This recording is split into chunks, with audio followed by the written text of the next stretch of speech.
안녕하세요. 오늘은 정말 중요한 이야기를 해드리려고 합니다. 아침에 잠에서 깨어난 직후에 절대로 해서는 안 되는 행동들에 대해 말씀드리겠습니다.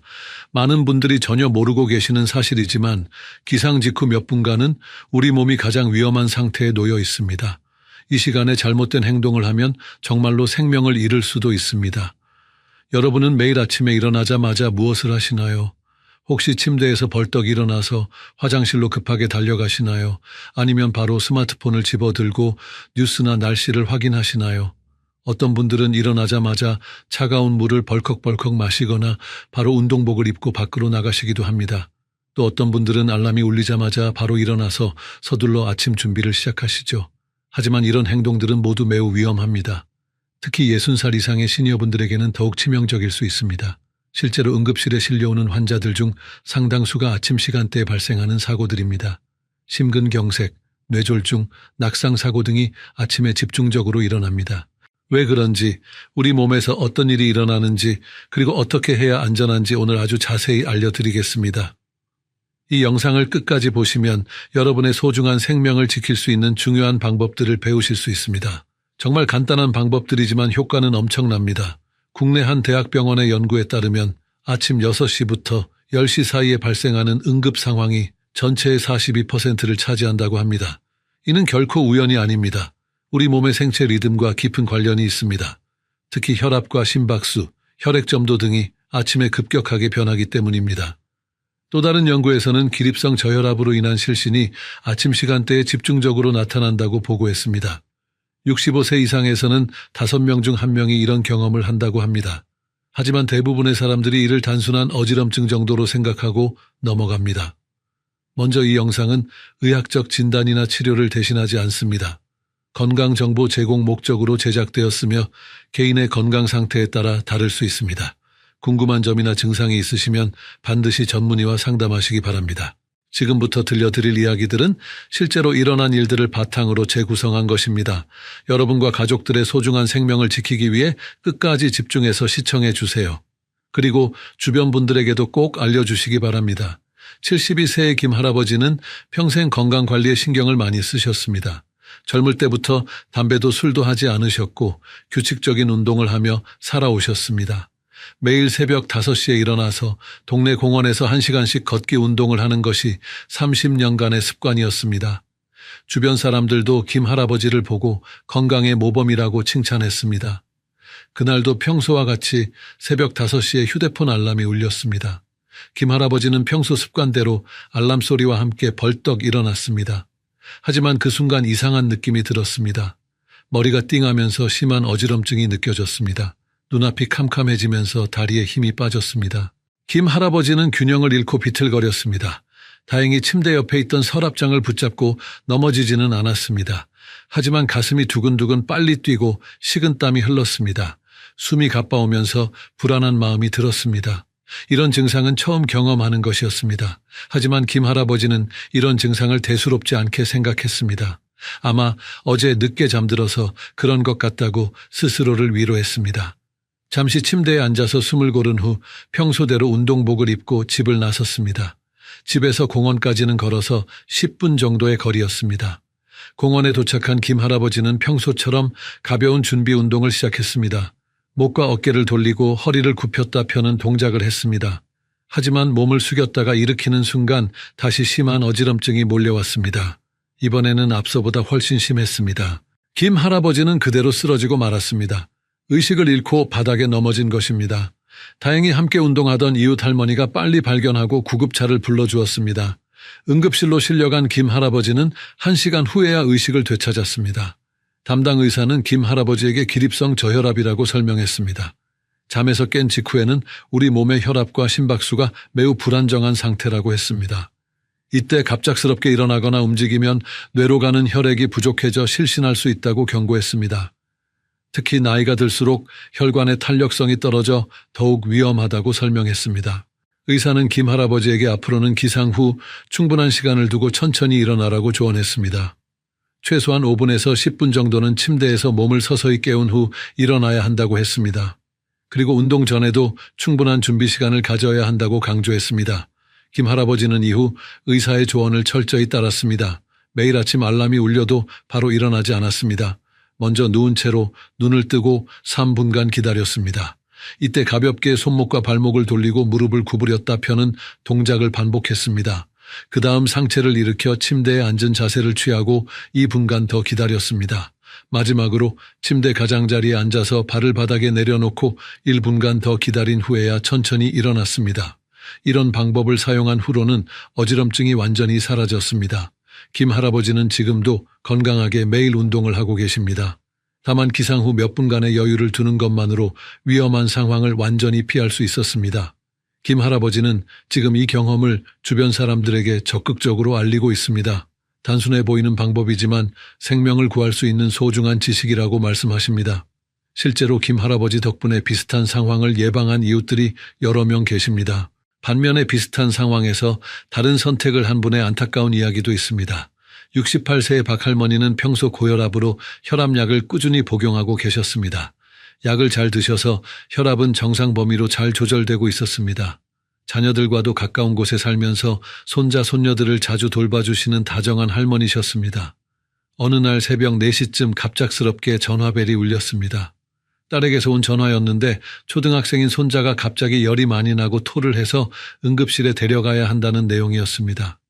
하지만 딸의 남편은 출장 중이어서 혼자서는 어려운 상황이었습니다. 박할머니에게 도움을 요청하는 전화였습니다. 박할머니는 손자 걱정에 잠이 확 깼습니다. 마음이 급해진 할머니는 전화를 받자마자 침대에서 벌떡 일어났습니다. 평소 같으면 천천히 일어나셨겠지만 손자 생각에 그런 여유가 없었습니다. 급하게 옷을 갈아입고 가방을 챙겼습니다. 하지만 옷을 갈아입는 중에 박할머니는 이상한 증상을 느꼈습니다. 머리가 어지럽고 가슴이 답답했습니다. 평소에 없던 증상이었지만 손자가 급하다는 생각에 대수롭지 않게 넘겼습니다. 빨리 차를 몰고 딸네 집으로 가야 한다는 생각뿐이었습니다. 박할머니는 서둘러 채 올라탔습니다. 딸네 집까지는 차로 20분 정도 걸리는 거리였습니다. 하지만 운전을 시작한 지 10분쯤 지났을 때 갑자기 시야가 흐려지기 시작했습니다. 앞이 잘 보이지 않고 머리가 띵했습니다. 가슴도 더욱 답답해졌습니다. 박할머니는 차를 길게 세우려고 했지만 이미 늦었습니다. 순간적으로 의식을 잃으면서 핸들을 놓치고 말았습니다. 차는 중앙선을 넘어 반대편 가드레일을 들이받았습니다.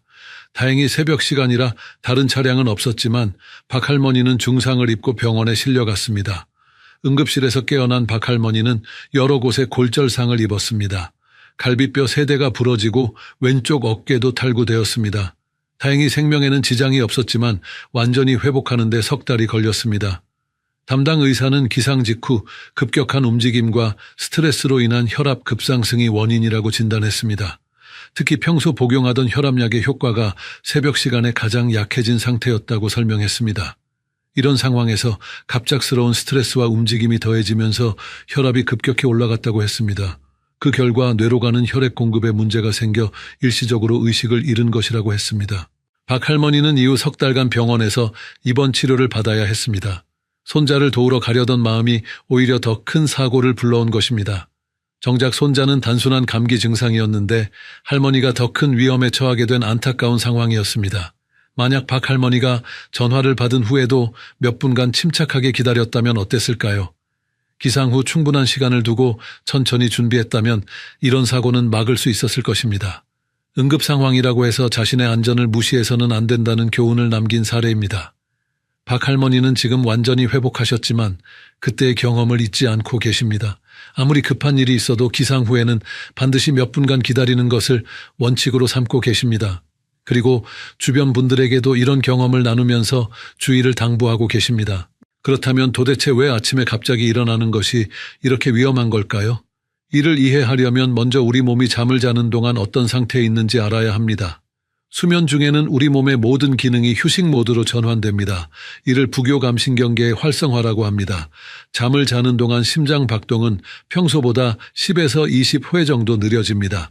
분당 70에서 80호에 뛰던 심장이 60회 이하로 떨어지기도 합니다. 혈압도 마찬가지로 낮아집니다.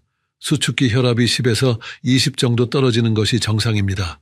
이는 심장과 혈관이 휴식을 취하는 자연스러운 현상입니다. 또한 천도 평소보다 1돼서 2도 정도 낮아집니다. 신진대사율도 20% 정도 감소합니다. 호르몬 분비도 달라집니다. 스트레스 호르몬인 코르티솔은 새벽에 가장 낮아지고 멜라토닌 같은 수면 호르몬은 높은 상태를 유지합니다. 혈액의 성질도 변합니다. 밤사이 수분 손실로 인해 혈액이 평소보다 끈적해집니다. 혈소판의 응집력도 증가해서 혈전이 생기기 쉬운 상태가 됩니다. 이런 모든 변화는 우리 몸이 효율적으로 휴식을 취하기 위한 자연스러운 과정입니다.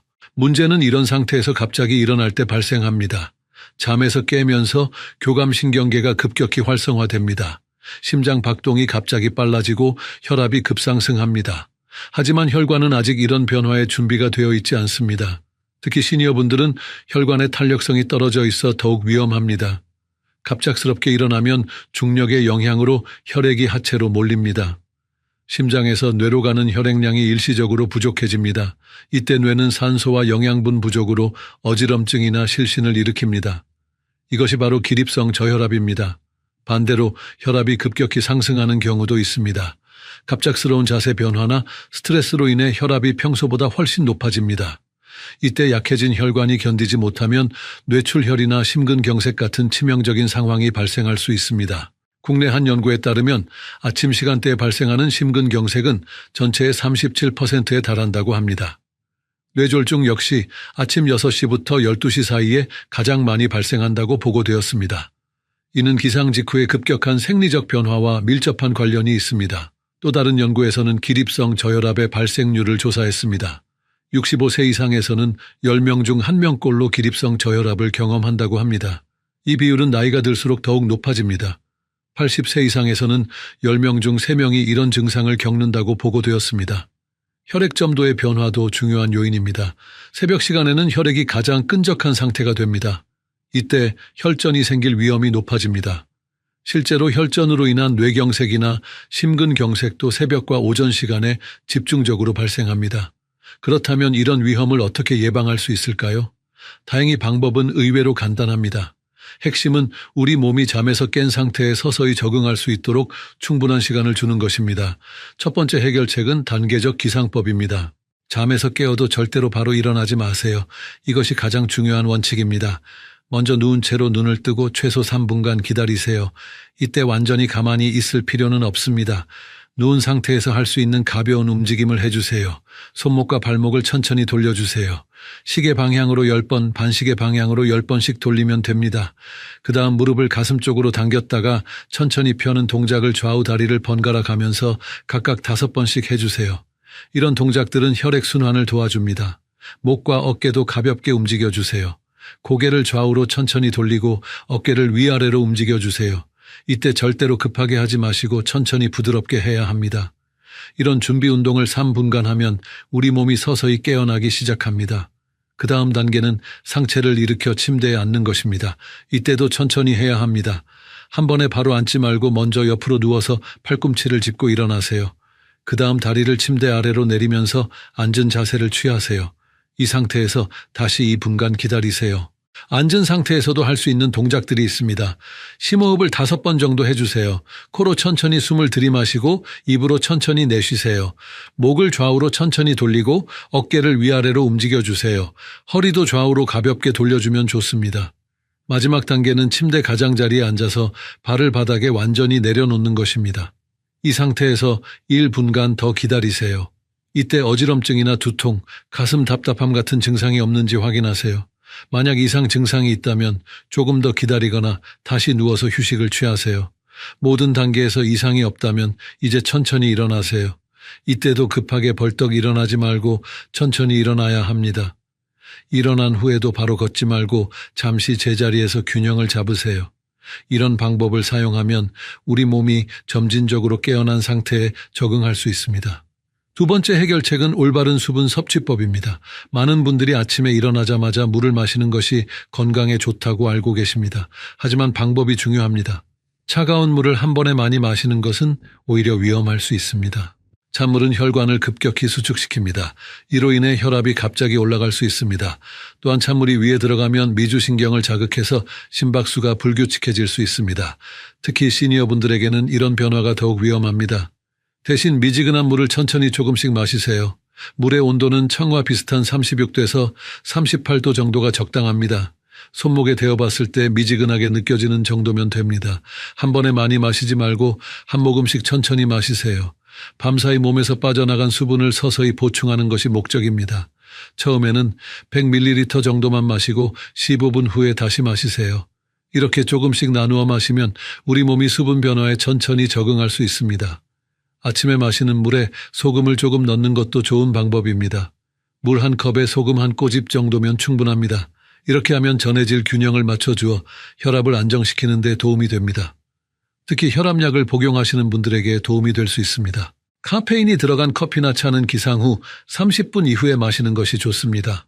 카페인은 심장 박동을 빠르게 하고 혈압을 올릴 수 있습니다. 아직 몸이 완전히 깨어나지 않은 상태에서는 부담이 될 수 있습니다. 커피를 드시려면 물을 충분히 마신 후에 드세요. 녹차나 홍차도 마찬가지입니다. 카페인 함량이 커피보다는 적지만 여전히 주의가 필요합니다. 대신 카페인이 없는 허브차나 보리차를 드시는 것을 권합니다. 따뜻한 성질의 차가 몸을 서서히 깨우는 데 도움이 됩니다. 세 번째 해결책은 환경과 생활 습관 조절입니다. 침실의 온도를 적절하게 유지하는 것이 매우 중요합니다. 너무 춥거나 더운 환경에서는 혈관이 급격하게 수축하거나 확장할 수 있습니다. 실내 온도는 20도에서 22도 정도로 유지하세요. 습도도 중요합니다. 너무 건조하면 혈액이 더 끈적해질 수 있습니다. 적정 습도는 50%에서 60%입니다. 가습기를 사용하거나 젖은 수건을 걸어두는 것도 좋은 방법입니다. 특히 겨울철에는 난방으로 인해 실내가 매우 건조해지므로 더욱 신경 써야 합니다. 침실의 조명도 신경 써야 합니다. 갑자기 밝은 불을 켜면 눈이 부시고 혈압이 올라갈 수 있습니다. 커튼을 조금씩 열어 자연광을 서서히 들여보내세요. 아니면 간접 조명을 먼저 켜고 점차 밝기를 높여가세요. 스마트폰의 조명 조절 기능을 활용하는 것도 좋습니다. 침대 주변 환경도 중요합니다. 침대에서 화장실까지의 동선을 안전하게 만들어 두세요. 미끄러지지 않는 슬리퍼를 침대 옆에 준비해 두세요. 맨발로 걸으면 미끄러져 넘어질 위험이 있습니다. 특히 겨울철에는 바닥이 차갑기 때문에 혈관이 수축할 수 있습니다. 야간 조명도 설치하는 것이 좋습니다. 완전히 어두운 상태에서 갑자기 불을 켜면 눈이 부시고 혈압이 올라갈 수 있습니다. 센서 등이나 무드 등을 설치해서 은은한 불빛을 유지하세요. 이렇게 하면 밤에 화장실을 갈 때도 안전합니다. 알람 소리도 중요합니다. 너무 큰 소리나 자극적인 소리는 스트레스 호르몬을 급격히 증가시킵니다. 자연스러운 소리나 부드러운 멜로디로 설정하세요. 볼륨도 적당히 조절해서 깜짝 놀라지 않을 정도로 맞추세요. 스마트폰의 점진적 알람 기능을 활용하는 것도 좋습니다. 잠자리에 들기 전 준비도 중요합니다. 저녁 식사는 잠자리에 들기 3시간 전에 마치세요.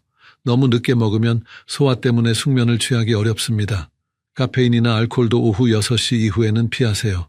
이런 것들이 수면의 질을 떨어뜨려 아침 기상을 더 어렵게 만듭니다. 계절별로도 주의할 점들이 다릅니다. 겨울철에는 실내외 온도 차이가 매우 큽니다. 따뜻한 실내에서 갑자기 추운 바깥으로 나가면 혈관이 급격히 수축합니다. 이때 혈압이 크게 올라가 뇌출혈이나 심근경색의 위험이 높아집니다. 겨울 아침에는 외출 전에 충분한 준비 시간을 두세요. 외출하기 전에 실내에서 몸을 충분히 따뜻하게 하세요. 옷을 여러 겹 입어 보온을 유지하고 목과 손목 같은 부위를 특히 따뜻하게 하세요. 목도리와 장갑, 모자를 꼭 착용하세요. 실내에서 간단한 준비 운동을 하는 것도 도움이 됩니다. 제자리에서 가볍게 발걸음을 하거나 팔다리를 움직여 주세요. 이렇게 하면 혈액 순환이 좋아져 갑작스러운 온도 변화에 대응할 수 있습니다. 외출 직전에 따뜻한 물을 한 모금 마시는 것도 좋습니다. 여름철에는 또 다른 주의점이 있습니다. 밤사이 땀으로 인해 체내 수분이 많이 빠져나갑니다. 아침에 일어나면 혈액이 평소보다 끈적해져 있을 수 있습니다. 이런 상태에서 갑작스럽게 움직이면 혈전이 생길 위험이 있습니다. 여름 아침에는 수분 보충을 더욱 신경 써야 합니다. 하지만 너무 차가운 물은 피하고 미지근한 물을 마시세요.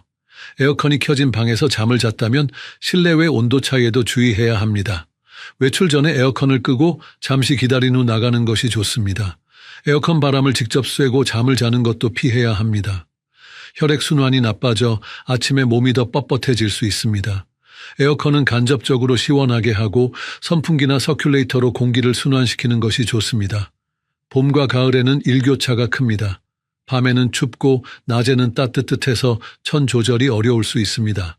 이런 계절에는 침실 온도를 일정하게 유지하는 것이 더욱 중요합니다. 잠자리에서 온도 조절이 쉬운 얇은 이불을 여러 장 준비하는 것이 좋습니다. 약물을 복용하고 계신 분들은 더욱 세심한 주의가 필요합니다. 혈압약을 드시는 분들은 아침에 약 효과가 가장 약해진 상태입니다. 보통 혈압약은 24시간 지속되지만 새벽 시간에는 효과가 떨어집니다. 이때 갑작스럽게 움직이면 혈압이 급격히 변할 수 있습니다. 혈압약 복용 시간을 조절하는 것도 고려해 볼 수 있습니다. 저녁에 복용하면 아침 시간 혈압 조절에 더 도움이 될 수 있습니다. 하지만 이는 반드시 담당 의사와 상담한 후 결정해야 합니다. 임의로 복용 시간을 바꾸면 오히려 위험할 수 있습니다. 당뇨약을 복용하시는 분들도 주의가 필요합니다.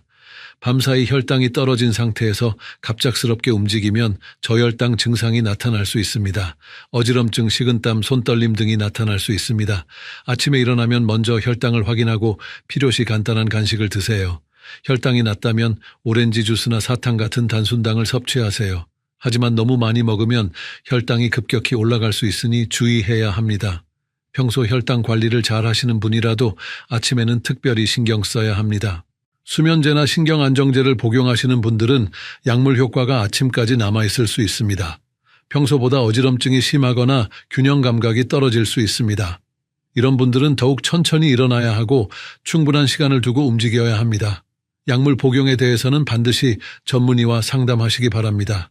개인의 건강 상태와 복용 약물에 따라 주의사항이 다를 수 있습니다.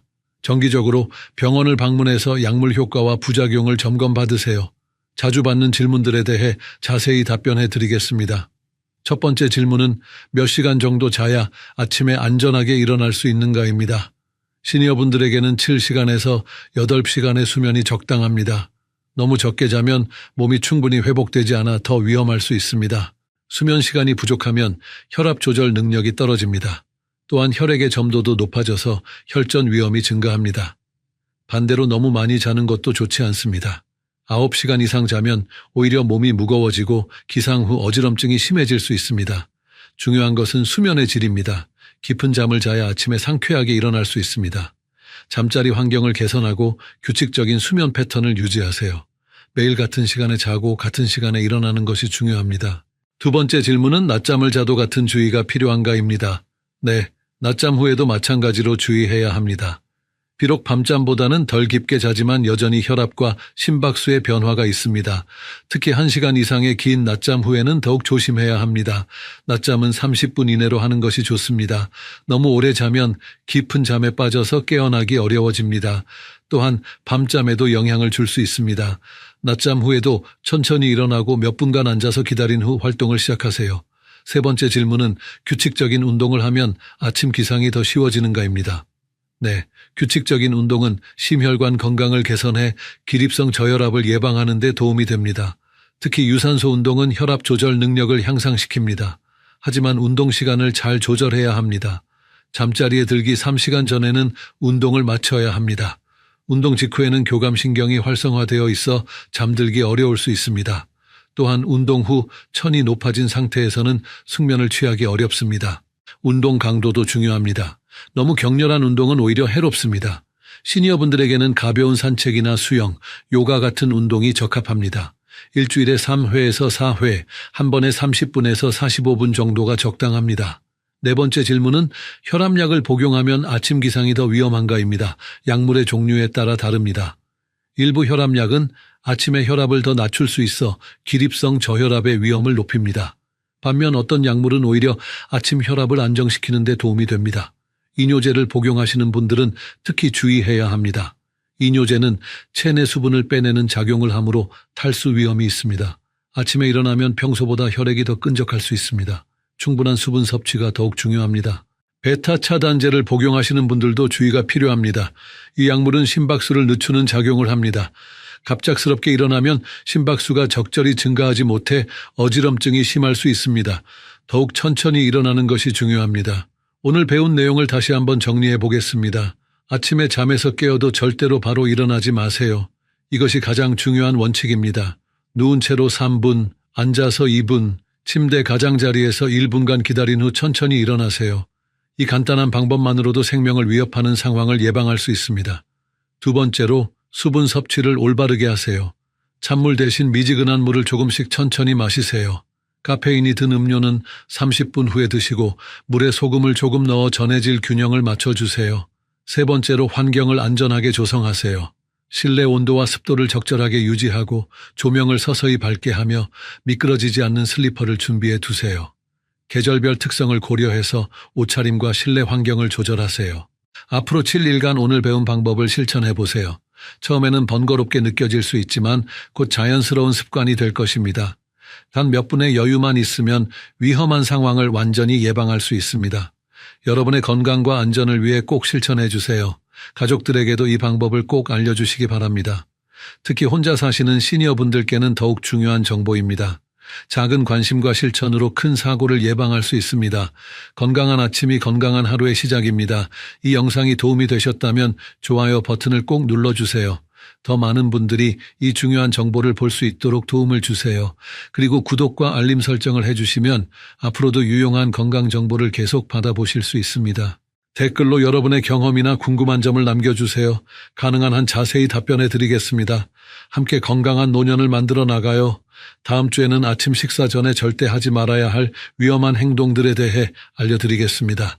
많은 분들이 건강에 좋다고 생각하고 하는 행동들 중에도 실제로는 매우 위험한 것들이 있습니다. 공복 상태에서 하면 안 되는 운동이나 약물 복용 등에 대해 자세히 다룰 예정입니다. 놓치지 마시고 다음 주에도 꼭 시청해 주세요.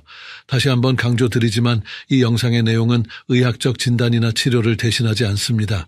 건강에 관한 정보 제공이 목적이며 개인의 건강 상태에 따라 적용 방법이 다를 수 있습니다. 구체적인 건강 문제나 약물 복용에 관해서는 반드시 전문의와 상담하시기 바랍니다. 안녕하세요, 여러분. 72세 영양학 박사 이영호입니다. 오늘 여러분께 정말 솔직한 고백을 하나 드려야겠습니다. 30년간 영양학을 연구하고 가르쳐온 저도 실은 5년 전까지 매일 밤 새벽 3시마다 깨어나는 불면증으로 고생했습니다. 영양학 교수로서 정말 부끄러웠습니다. 학생들에게는 올바른 식습관을 가르치면서 정작 저는 잠 못 이루는 밤을 보내고 있었으니까요. 침대에 누워도 머릿속은 온갖 생각들로 가득했고 겨우 잠이 들어도 새벽이면 어김없이 눈이 떠졌습니다. 그런데 놀라운 일이 일어났습니다. 제가 30년간 연구실에서 찾지 못했던 답이 바로 집 뒤편 작은 텃밭에 있었던 겁니다. 그 답은 바로 상추였습니다. 처음에는 믿을 수 없었습니다. 이렇게 흔하고 평범한 상추가 불면증을 해결해 줄 거라고는 상상도 못했거든요. 하지만 아내가 만들어준 상추 우릭물을 마시기 시작한 지 2주 만에 20년간 저를 괴롭히던 불면의 밤이 기적처럼 사라졌습니다. 정말 20년 만에 아침까지 깊게 잠들 수 있었습니다. 그때부터 저는 상추에 대해 본격적으로 연구하기 시작했습니다. 그리고 놀라운 사실들을 발견했죠. 상추 안에는 락토카리움이라는 천연 수면 유도 성분이 들어있고 뇌의 흥분을 가라앉히는 데 도움을 주는 가바라는 신경 안정 물질도 풍부하게 함유되어 있었습니다. 더욱 놀라운 건 제가 30년간 영양 상담을 하면서 만난 수많은 어르신들이 가장 많이 호소하시는 문제가 바로 불면증이었다는 겁니다. 박사님, 나이 들수록 잠이 안 와요. 새벽에 자꾸 깨어나요. 깊게 잠든 기억이 언제인지 모르겠어요. 이런 말씀들을 정말 수없이 들었거든요. 그런데 상추의 놀라운 효능을 알게 된 후부터는 제 상담실에서 가장 자주 등장하는 처방이 되었습니다. 비싼 건강기능식품이나 복잡한 영양제가 아니라 바로 우리 식탁에서 쉽게 만날 수 있는 상추 말입니다. 상추를 왜 조상들이 상추라고 불렀는지 아세요? 모든 채소 중 최상위에 있다고 해서 상추라는 이름을 얻었다고 합니다. 이것은 상추가 얼마나 귀하게 여겨졌는지를 보여주는 재미있는 이야기죠. 저는 감히 말씀드립니다. 이 작은 상추 한 장이 여러분의 인생을 바꿀 수 있다고 말입니다. 특히 우리 70대 어르신들에게는 더욱 소중한 존재입니다. 나이가 들수록 잠이 아파지고 스트레스도 많아지고 몸의 열 조절도 어려워지잖아요. 바로 이 모든 문제들을 상추 하나가 놀랍도록 해결해 줄 수 있다는 겁니다. 어떤 분들은 상추 따위가 뭘? 하고 비웃을지도 모릅니다. 하지만 오늘 이 영상을 끝까지 보시면 여러분도 제가 경험했던 그야말로 인생 역전의 기적 같은 변화를 경험하실 수 있을 겁니다. 손주들의 결혼식도 증손자의 첫돌도 건강하고 깊은 잠으로 준비된 몸과 마음으로 지켜보실 수 있을 거예요.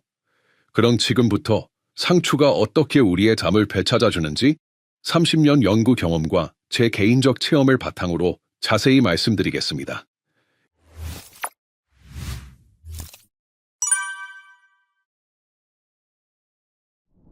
영상을 본격적으로 시작하기 전에 구독과 좋아요 부탁드리고 여러분과 소통을 위해 지금 어디에서 이 영상을 보고 계신지 댓글로 안부 인사도 남겨주세요. 혹시 상추를 뜯을 때 나오는 하얀 진액을 보신 적 있으시죠? 많은 분들이 그냥 지나쳤을 텐데 바로 그 하얀 진액 안에 우리가 찾던 숙면의 열쇠가 숨어 있었습니다.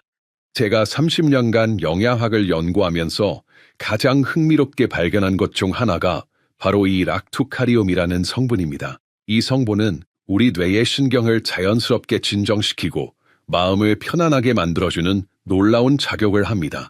더욱 놀라운 건 상추 안에는 뇌의 흥분을 가라앉히는 데 도움을 주는 가바라는 성분도 들어있다는 겁니다. 이 가바는 스트레스 해소에 도움을 준다고 알려져 요즘 건강식품에서도 주목받고 있죠.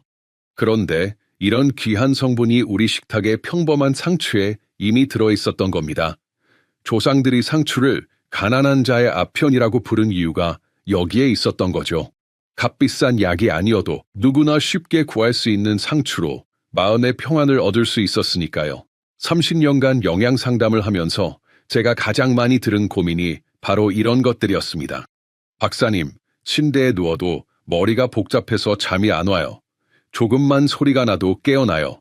새벽 3시면 어김없이 눈이 떠져서 다시 잠들기 어려워요. 특히 여름철에는 이런 호소가 더욱 많아졌습니다. 왜 그럴까요? 여름철에는 우리 몸에 열이 많이 쌓이거든요. 낮에는 무더위로 지치고 밤에도 열이 제대로 식지 않아서 깊은 잠에 들기 어려워지는 거죠. 그런데 상추의 특성을 보세요. 여름철에 가장 잘 자라고 넓은 잎으로 뜨거운 햇볕을 받아들이면서도 시원하고 상쾌한 기운을 유지합니다. 이것이 바로 상추가 우리 몸에 열을 식혀주는 이유입니다. 잠에 들기 위해서는 우리 몸의 체온이 자연스럽게 떨어져야 합니다. 이것은 과학적으로도 증명된 사실입니다. 체온이 약간 떨어질 때 우리는 깊은 잠에 빠져들 수 있거든요. 상추가 바로 이 과정을 도와주는 겁니다. 작년에 제 상담실을 찾아오신 한 어르신이 생각나네요. 할머니셨는데 20년 넘게 불면증으로 고생하고 계셨어요.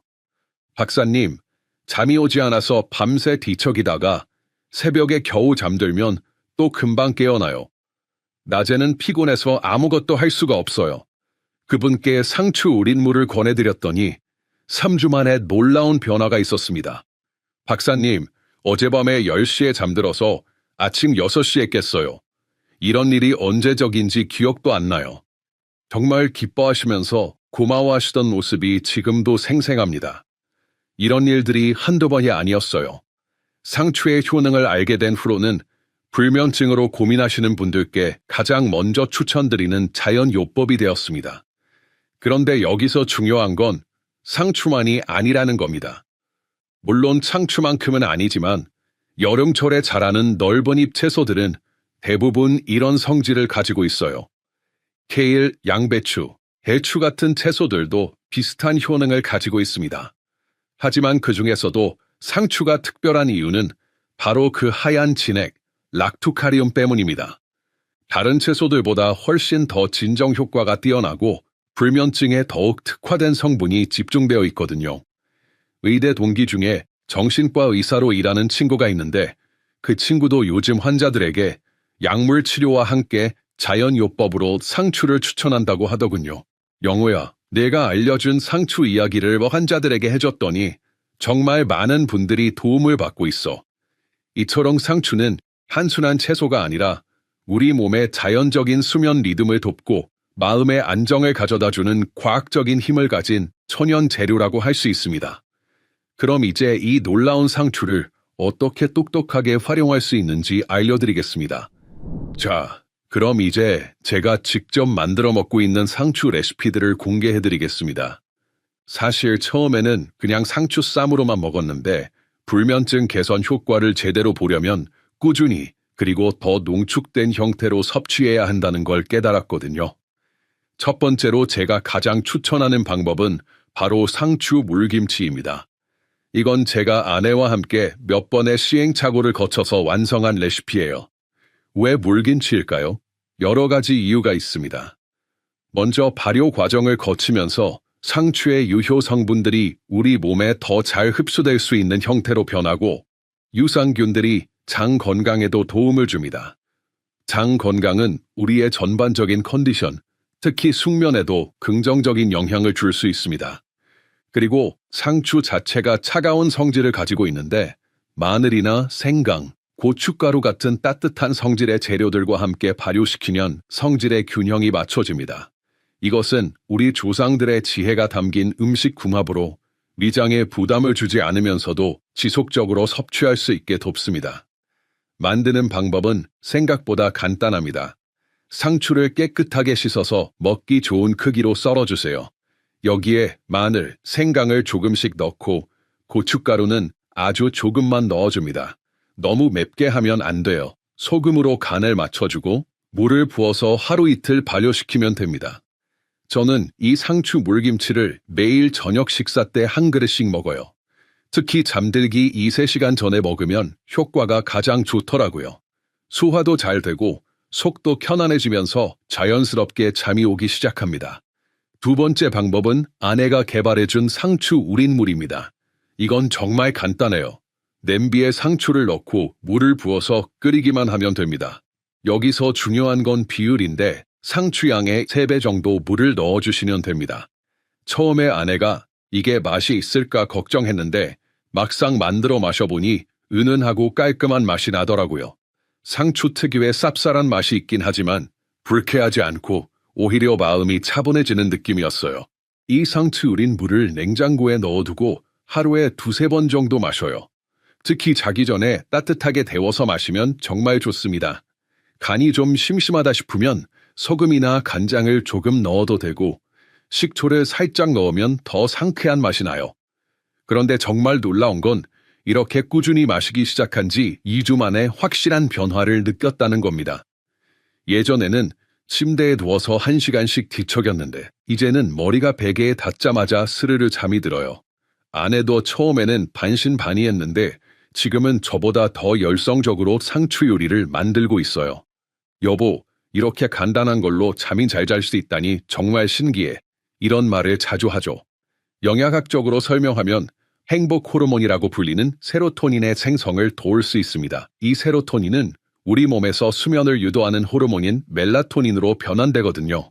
즉, 장 건강이 좋아지면서 자연스럽게 숙면을 돕는 호르몬 분비에도 긍정적인 영향을 줄 수 있다는 겁니다. 그러니까 상추를 먹으면 단순히 진정 효과만 있는 게 아니라 우리 몸의 자연스러운 수면 리듬까지 회복시켜주는 거예요. 이런 원리를 알고 나니까 조상들의 지혜가 정말 대단하다는 생각이 들더라고요.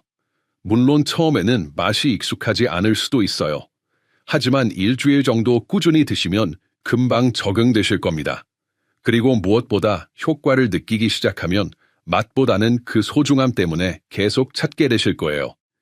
여기서 하나 더 팁을 드리자면 상추를 선택할 때는 가능하면 유기농으로 키운 것을 선택하세요. 그리고 뿌리 부분보다는 잎 부분을 위주로 사용하시고요. 상추의 숙명 성분인 락토카리움은 주로 잎과 줄기에서 나오는 하얀 진액에 풍부하기 때문입니다. 이렇게 간단한 방법들로도 충분히 효과를 보실 수 있지만 더욱 특별한 조합이 있습니다. 사실 제가 상추에 더욱 관심을 갖게 된 또 다른 이유가 있어요. 바로 혈압 때문이었습니다. 5년 전쯤 건강검진에서 혈압이 조금 높게 나왔거든요. 140 정도였는데 의사 선생님이 약을 먹기 전에 생활 습관부터 바꿔보자고 하시더라고요. 그때부터 제가 영양학 지식을 총동원해서 혈압에 좋은 식재료들을 찾아봤어요. 그런데 놀랍게도 평소에 연구하던 상추가 혈압 관리에도 정말 좋다는 걸 발견했습니다. 상추에는 혈압 조절에 중요한 칼륨이 풍부하게 들어있어요. 칼륨은 우리 몸에서 나트륨을 배출시키는 역할을 합니다. 나트륨이 많으면 혈관벽의 압력이 높아지는데 칼륨이 이를 중화시켜주는 거죠. 또한 상추의 마그네슘은 혈관을 이완시켜서 혈압을 자연스럽게 낮춰줍니다. 그리고 앞서 말씀드린 상추의 진정 효과도 혈압에 도움이 됩니다. 스트레스는 혈압을 올리는 가장 큰 요인 중 하나인데 상추의 락토카리움이 스트레스를 줄여주니까 간접적으로 혈압 관리에도 기여하는 거예요. 의대 동기 중에 신장내과 의사로 일하는 친구가 있는데 그 친구에게 이 이야기를 했더니 정말 흥미로워하며 저에게 혈압약을 먹는 환자들에게도 이런 자연식품을 함께 추천하면 좋겠는데 라고 하더라고요. 그래서 함께 연구해 본 결과 상추가 혈압약의 효과를 방해하지 않으면서도 보완적인 역할을 할 수 있다는 걸 확인했어요. 실제로 제 지인 중에 이런 분이 계세요. 나이는 72세인데 혈압약을 드시면서도 수치가 불안정했거든요. 하루는 정상이었다가 또 어떤 날은 갑자기 올라가고 그랬어요. 그 분이 저에게 박사님, 약을 먹어도 혈압이 들쭉날쭉해서 걱정이에요. 스트레스를 받으면 더 올라가는 것 같고요. 라고 하시면서 고민이라더군요. 저는 그분께 상추를 꾸준히 드시라고 권했어요. 특히 저녁에 상추 우린물을 마시고 식사 때마다 상추쌈을 드시라고 했습니다. 그리고 한 가지 특별한 조합을 알려드렸어요. 바로 상추와 미역을 함께 먹는 방법입니다. 미역에도 칼륨과 마그네슘이 풍부하거든요. 우리가 오이냉국을 만들 때 미역을 넣는 것처럼 상추 물김치를 만들 때도 미역을 조금 넣거나 미역국을 상추 우린 물로 끓이는 것이죠. 지인분이 2달 정도 꾸준히 드신 후에 혈압을 재봤더니 이전보다 훨씬 안정적이었어요. 물론 약도 계속 드셨지만 수치의 변동폭이 줄어들고 전체적으로 낮아진 거죠. 박사님, 스트레스를 받아도 예전만큼 급격히 오르지 않아요. 라고 하시더라고요. 하지만 여기서 정말 중요한 건 상추는 결코 혈압약을 대체할 수 없다는 겁니다. 상추는 건강한 식습관의 한 부분으로서 혈압 관리에 도움을 주는 보조적인 역할이에요. 혈압약을 드시는 분들은 반드시 담당 의사와 상의하시고 정기적으로 혈압을 체크하셔야 합니다.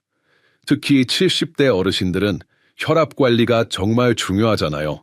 뇌졸중, 심장병 예방을 위해서라도 꾸준한 관리가 필요한데 상추 같은 자연식품을 활용하면 약물 치료와 함께 더욱 긍정적인 시너지를 낼 수 있어요. 그리고 상추의 또 다른 장점은 부종 완화입니다. 나이가 들면 다리나 발이 붓는 경우가 많은데 상추의 칼륨이 체내 수분 균형을 맞춰줘서 부종을 줄여줍니다. 혈압과 부종을 동시에 관리할 수 있는 거죠. 제가 추천하는 혈압 관리용 상추 활용법은 이렇습니다. 아침에는 상추쌈으로 드시고 점심에는 상추를 무쳐서 저녁에는 상추 우린 물을 마시세요. 이렇게 하루 3번 바른 형태로 드시면 지루하지도 않고 꾸준히 섭취할 수 있어요. 그런데 이렇게 상추를 자주 드실 때 반드시 알아야 할 안전수칙들이 있습니다. 특히 농약이나 세균에 대한 걱정을 완전히 해결하는 방법을 알려드리겠습니다. 30년간 영양상담을 하면서 많이 받은 질문 중 하나가 바로 이겁니다. 박사님, 상추에 농약이 많다는데 정말 안전한가요? 특히 어르신들은 이런 걱정을 많이 하시더라고요. 사실 저도 처음에는 같은 걱정을 했어요. 그래서 5년 전부터 집 뒤편에 작은 텃밭을 만들어서 직접 상추를 키우기 시작했거든요. 직접 키워보니까 상추가 얼마나 깨끗하게 자랄 수 있는지, 그리고 어떻게 세척해야 안전한지를 정확히 알게 되었습니다. 먼저 상추의 특성부터 이해해야 해요. 상추는 뿌리가 얕고 넓게 퍼지는 채소예요. 그래서 토양의 영향을 많이 받죠. 또한 잎이 넓고 주름이 많아서 먼지나 오염물질이 끼기 쉬운 구조입니다. 하지만 바로 이런 특성을 알고 있으면 완벽하게 깨끗이 세척할 수 있어요. 제가 텃밭에서 터득한 4단계 세척법을 알려드리겠습니다. 이 방법은 시중에서 파는 상추에도 똑같이 적용하실 수 있어요. 첫 번째 단계는 분리와 1차 세척입니다. 상추를 한 장씩 떼어내면서 밑동 부분을 잘라내세요. 여기서 중요한 건 밑동을 얼마나 잘라낼 것인가인데 저는 뿌리에서 2-3cm 정도는 과감하게 제거합니다. 왜 밑동을 이렇게 많이 잘라내야 할까요? 영양학적으로 설명하면 식물이 자랄 때 필요한 질소 비료의 성분인 질산염이 뿌리 부분에 가장 많이 축적됩니다. 질산염 자체는 크게 해롭지 않지만 체내에서 과도하게 축적되거나 특정 조건에서 다른 물질과 결합할 경우 건강에 바람직하지 않은 영향을 줄 수 있는 화합물로 변할 가능성이 있습니다. 또한 뿌리 부분은 포양과 직접 접촉하는 부위라서 세균이나 기생충의 위험도 가장 높습니다. 락토카리움이라는 유효 성분이 밑동에 많다고 해서 아까워하실 필요 없어요. 이 부분에도 충분히 들어있거든요. 두 번째 단계는 흐르는 물에서의 예비 세척입니다. 찬물에 상추를 넣고 손으로 살살 비비면서 씻어주세요. 이때 너무 세게 비비면 잎이 상할 수 있으니까 부드럽게 해주시고요. 이 과정에서 눈에 보이는 흙이나 이물질들이 대부분 제거됩니다. 세 번째 단계가 가장 중요한데 바로 소금물과 식초를 이용한 침지 세척입니다. 큰 볼에 물을 담고 소금 1큰술과 식초 2큰술을 넣어주세요. 여기에 상추를 넣고 3에서 5분간 담가둡니다. 소금은 삼투압 현상으로 상추 잎 사이에 미세한 오염물질을 분리해내는 것을 돕고 식초는 산성 성분으로 세균 제거에 도움을 주는 역할을 해요. 그런데 너무 오래 담가두면 상추의 영양소가 빠져나갈 수 있으니까 5분을 넘기지 마세요. 네 번째 단계는 최종 헹굼입니다. 소금물에서 건진 상추를 다시 깨끗한 물에 2~3번 헹궈주세요. 이때 소금기와 식초 냄새가 완전히 없어질 때까지 충분히 헹궈야 합니다. 이 방법으로 세척한 상추는 정말 안전해요. 저희 집에서는 손자들도 이렇게 세척한 상추를 생으로 마음껏 먹거든요. 처음에는 번거로워 보일 수 있지만 몇 번 해두시면 금방 익숙해지실 거예요. 그리고 보관할 때도 팁이 있어요. 세척한 상추는 물기를 완전히 제거한 후 키친타월에 싸서 냉장고에 보관하세요. 이렇게 하면 일주일 정도는 싱싱하게 보관할 수 있어요. 하지만 여기서 정말 놀라운 건 이렇게 꼼꼼하게 세척한 상추로 만든 요리들이 더 맛있다는 겁니다. 아마도 깨끗하다는 안심감 때문에 더 맛있게 느껴지는 것 같아요. 이런 세척법을 상담받으시는 분들께 알려드렸는데 처음에는 이렇게까지 해야 하나 하시던 분들도 한번 해보시고 나면 이제 상추가 무섭지 않아요 라고 말씀하세요. 특히 면역력이 약해질 수 있는 70대 어르신들에게는 이런 세척 과정이 정말 중요해요. 조금 번거로워도 건강을 위해서는 꼭 필요한 과정이라고 생각하시면 됩니다. 그리고 마지막으로 한 가지 더 알려드릴 팁이 있어요. 상추를 구입할 때는 가능하면 유기농 제품을 선택하시고 잎이 너무 크거나 두꺼운 것보다는 적당한 크기의 연한 잎을 선택하세요. 이런 상추가 농약 사용량도 적고 맛도 더 좋거든요. 여러분, 지금까지 긴 시간 함께 해주셔서 정말 감사합니다. 72세 영양학 박사로서 그리고 한때 불면증으로 고생했던 사람으로서 여러분께 진심으로 전하고 싶었던 이야기를 모두 나눌 수 있었습니다. 여러분도 오늘부터 상추와 함께하는 건강한 생활을 시작해보세요. 처음에는 맛이 익숙하지 않을 수도 있고 세척하는 것이 번거로울 수도 있어요. 하지만 일주일만 꾸준히 해보시면 분명히 변화를 느끼실 겁니다. 그리고 여러분의 경험담도 꼭 들려주세요. 댓글로 상추를 어떻게 드시고 계신지, 어떤 변화를 느끼셨는지 알려주시면 정말 기쁠 것 같아요. 또 궁금한 점이 있으시면 언제든 댓글로 물어보세요. 가능한 한 답변 드리겠습니다. 구독과 좋아요도 부탁드려요. 이런 유익한 정보를 더 많은 어르신들께 전해드릴 수 있도록 도움을 주세요. 마지막으로 여러분께 한 가지 약속을 드릴게요. 앞으로도 제가 쌓은 영양학 지식과 제 경험을 바탕으로 어르신들께 정말 도움이 되는 건강 정보만 전해드리겠습니다. 비싼 건강식품이나 복잡한 방법이 아니라 우리 주변에서 쉽게 구할 수 있는 재료들로 건강을 지키는 방법들을 계속 연구하고 나누겠어요. 여러분의 건강한 밤, 평안한 잠, 그리고 활기찬 하루하루를 위해 제가 계속 함께하겠습니다. 손주들의 성장을 지켜보고 증손자들과 함께 뛰어놀 수 있는 건강한 몸으로 오래오래 행복하시기 바랍니다. 오늘도 시청해주셔서 감사하고 다음 영상에서 또 만나요. 건강하세요.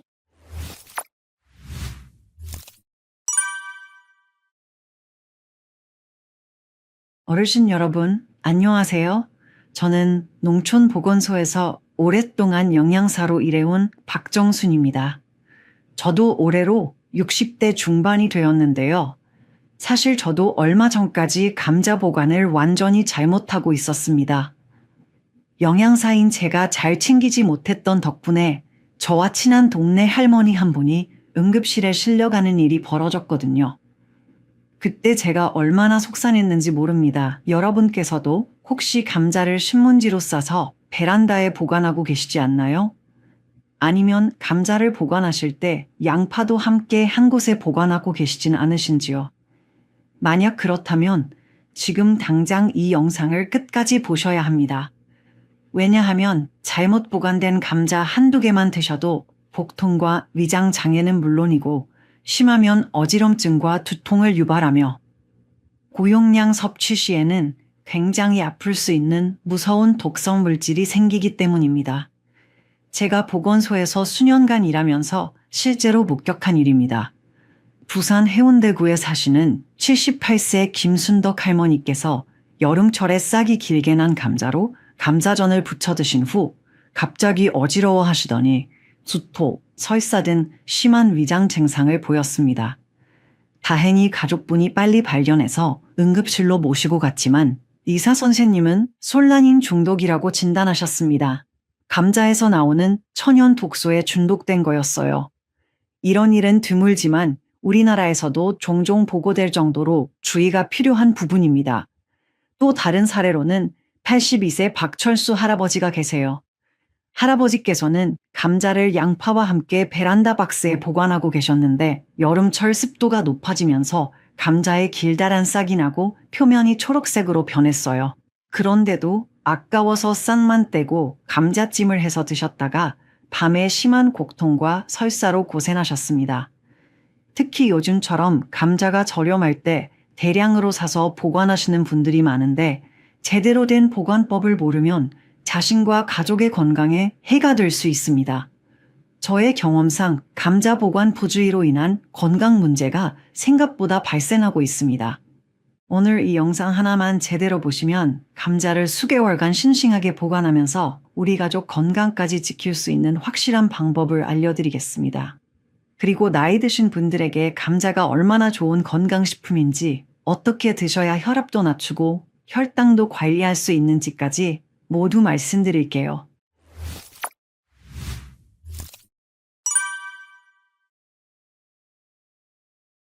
영상을 시작하기 전에 여러분의 소중한 구독과 좋아요는 이런 생명을 구하는 정보를 더 많은 어르신들께 전달할 수 있는 힘이 됩니다. 지금 바로 구독 버튼을 눌러주시고 가족들과도 꼭 공유해주세요. 그럼 이제 왜 감자가 이렇게 무서운 도구로 변하는지 자세히 말씀드리겠습니다. 감자는 원래 남미의 따뜻한 곳에서 자라던 식물이에요. 콜럼버스가 신대륙을 발견한 후 유럽으로 가져온 작물 중 하나죠. 그래서 감자는 본능적으로 따뜻하고 건조한 곳을 좋아합니다. 그런데 우리가 흔히 하는 실수가 뭐냐 하면 감자를 덥고 습하고 밝은 곳에 보관하는 거예요. 베란다에 신문지로 싸서 놓거나 부엌 한쪽에 그냥 두시는 분들이 많은데 이게 바로 감자를 독으로 만드는 지름길입니다. 햇빛을 받으면 감자는 자기를 보호하려고 솔라닌이라는 독성 물질을 만들어내요. 마치 우리가 햇빛을 받으면 피부에서 멜라닌을 만들어 검게 타는 것과 비슷한 원리입니다. 감자 표면이 초록색으로 변하는 게 바로 그 증거거든요. 싱싱한 감자에는 솔라닌이 아주 소량 들어있어서 우리 몸에 해가 없어요. 그런데 여기서 중요한 건 햇빛을 받고 싹이 나거나 초록색으로 변한 감자는 솔라닌이 엄청나게 많이 생긴다는 겁니다. 원래보다 수십 배나 많아질 수 있어요. 이 정도 되면 감자 한두 개만 드셔도 속이 안 좋거나 어지러운 증상이 나타날 수 있습니다. 실제로 부산의 76세 이영자 할머니의 경우를 보면 더 확실해집니다. 할머니께서는 6월 말에 감자 한 박스를 사서 김치 냉장고 위에 올려두셨어요. 그런데 여름철이라 습도도 높고 오후에는 베란다 햇빛이 들어오는 곳이었거든요. 한 달쯤 지나니까 감자에서 이만큼 긴 싹이 나고 감자 표면이 전체적으로 연두색으로 변했어요. 그런데 할머니께서는 싹만 떼면 되겠지 하시면서 그 감자로 감자탕을 끓이셨습니다. 드신 지 3시간 후부터 심한 복통과 함께 토하기 시작하셨고 밤에는 어지러워서 잠을 이루지 못하셨어요. 다음날 아침에는 손에 힘이 빠져서 수저도 제대로 들 수 없을 정도였습니다. 다행히 아드님이 빨리 병원으로 모시고 가서 큰일은 없었지만 의사 선생님은 자칫하면 더 심한 증상으로 이어질 수 있었다고 하셨어요. 제가 보건소에서 일하면서 봐온 바로는 이런 감자 중독 사고의 대부분이 바로 잘못된 보관법 때문에 일어납니다. 특히 여름철에 베란다나 부엌 창가에 감자를 두시는 분들이 가장 위험해요. 그럼 도대체 어떻게 보관해야 안전할까요? 이제부터 제가 수년간의 경험으로 터득한 확실한 방법들을 알려드리겠습니다. 첫 번째로 말씀드릴 방법은 정말 놀라운 건데요. 감자 10kg 한 상자에 사과 1개만 넣어두시면 감자 싹이 나는 걸 훨씬 늦출 수 있습니다. 사과를 왜 넣어? 하고 의아해하실 텐데 여기에는 과학적인 이유가 있어요. 과일들은 우리처럼 호흡을 해요. 그 과정에서 에틸렌이라는 가스를 내뿜는데 이 에틸렌 가스가 감자가 싹 트는 걸 억제해주는 역할을 합니다. 마치 강자에게 아직 잠들어 있어도 돼라고 신호를 보내는 거죠. 실제로 농장에서도 감자를 오래 저장할 때 이 방법을 많이 사용합니다. 제가 보건소에서 일할 때 한 농민분이 알려주신 방법인데 처음에는 저도 믿지 않았어요. 그런데 직접 해보니까 정말 효과가 있더라고요. 사과 없이 보관한 감자는 한 달 만에 싹이 나기 시작했는데 사과를 넣어둔 감자는 석 달이 지나도 싱싱했어요. 단, 사과도 썩을 수 있으니까 한 달에 한 번씩은 확인해서 묻거나 상한 부분이 있으면 바꿔주셔야 해요. 그리고 사과는 감자 10kg당 1개 정도면 충분합니다. 그런데 여기서 절대로 주의하셔야 할 게 있어요. 감자와 함께 보관하면 안 되는 채소가 있거든요. 바로 양파입니다. 많은 분들이 장을 보러 가시면 감자, 양파, 당근 이런 걸 한꺼번에 사오시잖아요. 그리고 집에 와서 베란다 한쪽에 다 같이 보관하시는 경우가 많은데 이건 정말 위험한 실수예요. 양파는 사과와 정반대 작용을 해요. 양파에서 나오는 특정 성분 때문에 감자의 싹이 빨리 나고 더 빨리 썩게 만들거든요. 마치 감자에게 빨리 일어나야 해 라고 재촉하는 거와 같아요. 인천 남동구에 사시는 79세 최영수 할아버지 경우를 보면 확실해집니다. 할아버지께서는 감자 한 상자와 양파 한 망을 같은 스티로폼 박스에 넣어서 베란다에 보관하고 계셨어요. 그런데 일주일도 안 돼서 감자에서 작은 싹들이 돋기 시작했고 한 달 후에는 양파는 물컹물컹해져서 다 버리게 되고 감자는 싹이 길게 뻗어서 역시 다 버리게 되었습니다. 한 번에 5만 원어치를 몽땅 날린 셈이죠. 그래서 감자는 반드시 양파와 분리해서 보관하셔야 해요. 가능하면 다른 방에 최소한 1m 이상 떨어진 곳에 두시는 게 좋습니다. 세 번째 주의사항은 냉장고 보관입니다. 요즘 젊은 층이나 1인 가구에서는 뭐든지 냉장고에 넣는 분들이 많은데 감자만큼은 절대 냉장고에 넣으시면 안 됩니다. 감자는 따뜻한 곳에서 자라던 식물이라 4도 이하의 찬 곳에 들어가면 힘들어해요. 그러면 감자 속 전분이 단맛을 내는 당분으로 변하기 시작합니다. 그래서 냉장고에서 꺼낸 감자는 평소보다 달콤한 맛이 나요. 그럼 더 맛있는 거 아니야? 하실 수도 있는데 문제는 조리할 때 생깁니다. 특히 감자튀김이나 감자전처럼 기름에 튀기거나 높은 온도에서 구울 때 말이에요. 단맛으로 변한 전분은 높은 온도에서 몸에 좋지 않은 아크릴아마이드라는 물질을 만들어낼 수 있어요. 이게 바로 감자튀김이 검게 타는 이유입니다.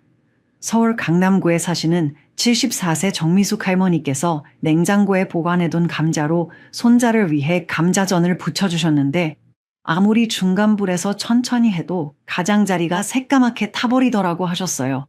그래서 내가 요리 실력이 떨어졌나? 하고 걱정하셨는데 사실은 냉장 보관 때문이었던 거죠. 그럼 도대체 어디에 보관해야 할까요? 가장 좋은 곳은 서늘하고 통풍이 잘 되는 어두운 곳입니다. 온도는 7도에서 10도 정도가 적당해요. 집에서는 베란다 구석진 곳이나 다용도실, 아니면 침실 옷장 아래쪽 같은 곳이 좋습니다. 감자가 들어있던 조미상자 그대로 보관하시되 햇빛이 전혀 들어오지 않는 곳에 두셔야 해요. 그리고 한 가지 더. 감자를 보관할 때는 반드시 통풍구멍이 있는 용기를 사용하세요. 비닐봉지에 꽁꽁 싸매어 두시면 습기가 차서 썩기 쉬워요. 신문지나 종이로 감싸는 건 괜찮지만 완전히 밀폐하시면 안 됩니다. 아무리 잘 보관해도 가끔 감자에 작은 싹이 나거나 약간 초록색으로 변하는 경우가 있어요. 그럴 때마다 통째로 버리기에는 너무 아깝잖아요. 그럼 어떻게 처리해서 안전하게 드실 수 있는지 알려드리겠습니다. 먼저 감자를 자세히 살펴보세요. 감자 표면에는 작고 볼록하거나 오목한 부분들이 있는데 이걸 눈이라고 해요. 이 눈에서 싹이 나오거든요. 싹이 조금이라도 나온 부분은 반드시 도려내셔야 해요. 그냥 싹만 떼면 안 되고 싹이 나온 부분 주변까지 넉넉하게 깊이 파내셔야 합니다. 마치 사과 흠집 파내듯이 말이에요. 제가 추천하는 방법은 이래요. 감자 깎는 칼이나 과도로 싹이 난 부분을 중심으로 최소 1cm 정도 둥글게 파내세요. 눈에 보이는 싹뿐만 아니라 그 주변까지 솔라닌이 퍼져 있을 수 있거든요. 다음으로 감자 껍질에 초록색 부분이 있으면 이것도 모두 제거하셔야 해요. 연한 연두색이라도 마찬가지입니다. 이 초록색이 바로 솔라닌이 많이 들어있다는 신호거든요. 울산 중구에 사시는 81세 김영희 할머니께서 초록색 부분만 살짝 깎아내면 되겠지 하고 생각하셨는데 그래도 감자찜을 드신 후 속이 불편하셨어요. 그래서 제가 직접 가서 보니까 초록색 부분을 너무 얇게만 깎아내셨더라고요. 솔라닌은 감자 표면에서 안쪽으로 5mm 정도까지 들어가 있을 수 있어요. 그래서 초록색 부분은 조금 두껍게 최소 5mm 이상은 깎아내셔야 해요. 감자 껍질을 까실 때도 평소보다 두껍게 빠시는 게 좋습니다. 특히 감자 눈 부분은 더욱 주의 깊게 제거하세요. 그리고 감자를 손질한 후에는 찬물에 30분 정도 담가두세요. 이렇게 하면 감자의 아린 맛을 줄이고 전분기를 뺄 수 있어요. 혹시 남아있을지 모르는 소량의 솔라닌을 줄이는 데에도 약간 도움이 된답니다. 물은 2-3번 갈아주시면 더 좋고요. 하지만 여기서 중요한 건 아무리 잘 처리해도 먹으면 안 되는 감자가 있다는 겁니다. 첫째, 감자에서 싹이 1cm 이상 길게 자랐다면 과감히 버리시는 게 좋습니다. 이 정도 되면 감자 전체에 솔라닌이 많이 퍼져 있을 가능성이 높거든요. 둘째, 감자 표면의 절반 이상이 초록색으로 변했다면 역시 버리셔야 해요. 부분적으로 초록색인 건 괜찮지만 전체적으로 연두색이나 초록색이라면 솔라닌 함량이 위험 수준까지 올라가 있을 수 있어요. 셋째, 감자를 만져봤을 때 물렁물렁하거나 썩은 냄새가 난다면 당연히 버리셔야 하고요. 넷째, 감자를 자르다가 속이 검게 변해 있다면 이것도 드시면 안 됩니다. 이건 솔라닌과는 다른 이유로 변색된 것이지만 상했거나 영양 가치가 떨어진 상태일 수 있으니 드시지 않는 것이 좋습니다. 부산 기장군에 사시는 77세 박순자 할머니께서 아깝다고 조금씩이라도 먹어야지 하시면서 싹이 길게 난 감자를 계속 드셨는데 한 달 동안 속이 더부룩하고 소화가 안 되는 증상이 계속되셨어요. 나중에 알고 보니 싹이 나거나 변색된 감자를 꾸준히 드셔서 불편함이 생겼을 가능성이 높은 상황이었던 거죠. 감자 1개, 2개가 아깝다고 건강을 해치면 안 되잖아요. 조금이라도 의심스럽다면 과감히 버리시는 게 가장 현명한 선택입니다. 그런데 감자를 올바르게 처리해서 드시면 정말 좋은 건강식품이 될 수 있어요. 특히 우리 또래 어르신들에게는 더욱 그렇습니다. 이제 감자를 건강하게 드시는 방법에 대해 말씀드리겠습니다. 감자는 대부분이 탄수화물이지만 채소 중에서는 단백질도 꽤 많이 들어있는 영양 덩어리예요. 특히 감자 껍질에는 비타민C가 풍부하고 땅에서 자라기 때문에 칼슘, 마그네슘, 칼륨 같은 미네랄도 아주 많거든요. 그래서 옛날 우리 강원도에서는 감자를 감자밥이라고 해서 주식으로 많이 드셨잖아요.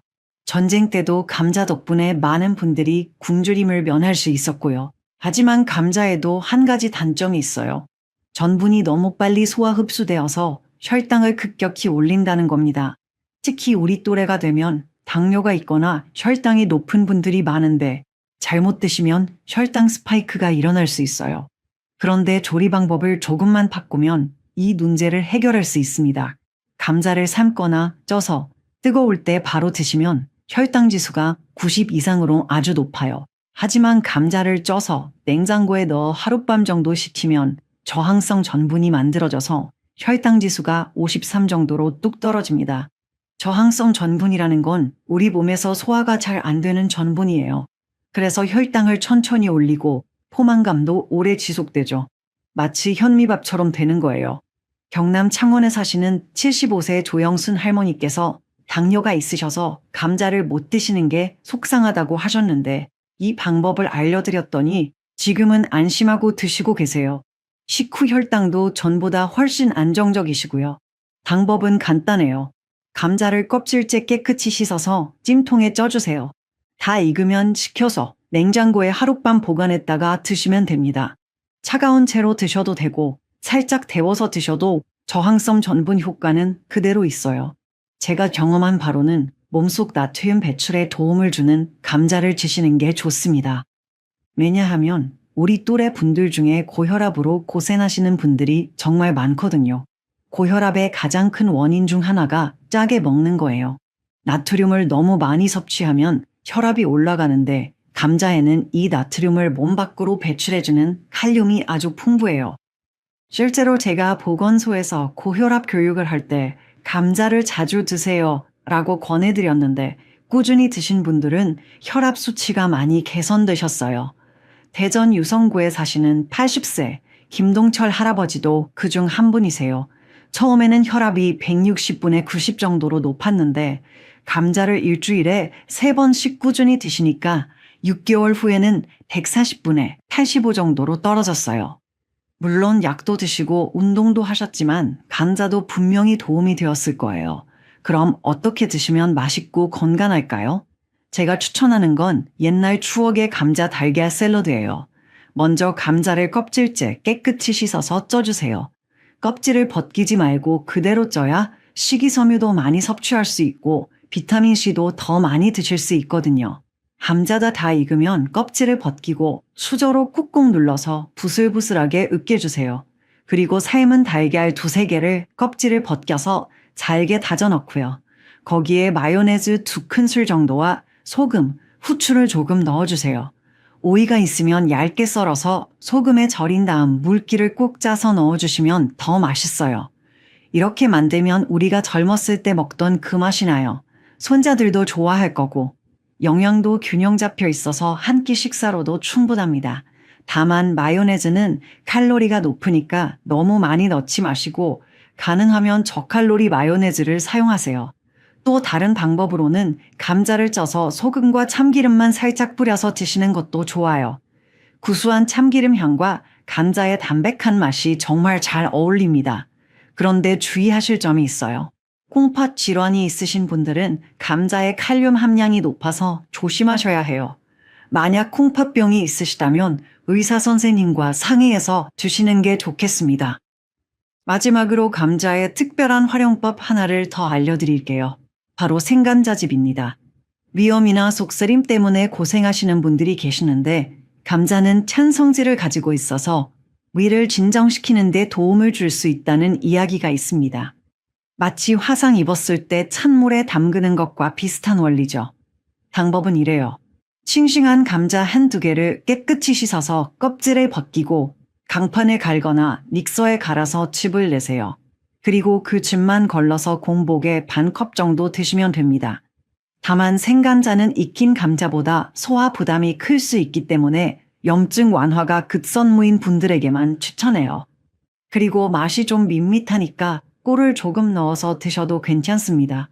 전북 전주에 사시는 72세 이순옥 할머니께서 오랫동안 위염 때문에 고생하셨는데 하루에 한 번씩 생감자즙을 드시니까 속쓰림이 많이 나아지셨다고 하더라고요. 물론 반드시 병원 치료를 병행하셔야 합니다. 그런데 콩팥병이 있으신 분들은 생감자즙도 피하시는 게 좋아요. 칼륨이 워낙 농축되어 있거든요. 만약 꼭 드시고 싶으시다면 감자를 미리 물에 우려서 칼륨을 빼낸 다음 사용하세요. 감자를 얇게 썰어서 찬물에 2-3시간 담가두면 칼륨이 물에 빠져나가요. 그 물은 버리고 감자만 사용해서 감자전이나 감자전분으로 요리하시면 됩니다. 자, 이제 오늘 말씀드린 내용을 한번 정리해 볼게요. 먼저 감자 보관에서 가장 중요한 건 햇빛과 습기를 피하는 거예요. 싹이 나고 초록색으로 변하면 솔라님이라는 독소가 생겨서 정말 위험합니다. 심한 경우 구토, 설사, 어지럼증 같은 증상이 나타날 수 있거든요. 올바른 보관법은 서늘하고 어두운 곳에 통풍이 잘 되게 두는 거고 감자 10kg당 사과 1개를 넣어두면 싹이 나는 걸 늦출 수 있어요.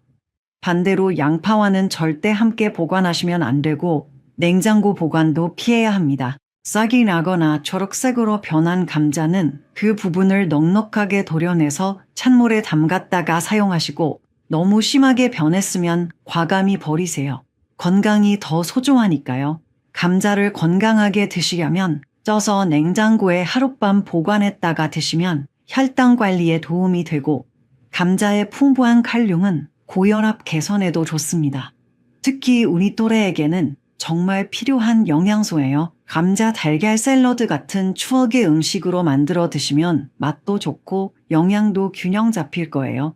사실 감자뿐만 아니라 모든 신선식품들은 올바른 보관이 정말 중요해요.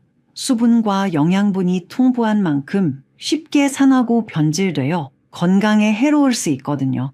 제가 40년간 보건소에서 일하면서 느낀 건 어르신들의 건강 문제 중 많은 부분이 잘못된 식품 보관과 조리법 때문이라는 거예요. 조금만 더 주의하시면 충분히 예방할 수 있는 일들이 많습니다. 여러분께서는 이제 감자 보관과 조리의 달인이 되셨으니까 주변 분들께도 꼭 알려주세요. 특히 혼자 사시는 어르신들이나 감자를 많이 드시는 분들께 말이에요. 건강한 식생활이야말로 우리가 손자들의 결혼식도 보고 증손자의 첫 돌도 건강하게 지켜볼 수 있는 가장 확실한 방법입니다. 오늘 이 영상이 도움이 되셨다면 꼭 구독과 좋아요 그리고 가족들과 공유해주세요. 더 많은 어르신들이 이 소중한 정보를 받을 수 있도록 도와주시면 정말 감사하겠습니다. 앞으로도 우리 또래에게 정말 필요한 건강 정보들을 계속 전해드릴 테니까 구독 버튼 누르시고 알림 설정까지 해두세요. 건강하고 행복한 하루 보내시길 바라며 다음에 또 만나요. 감사합니다.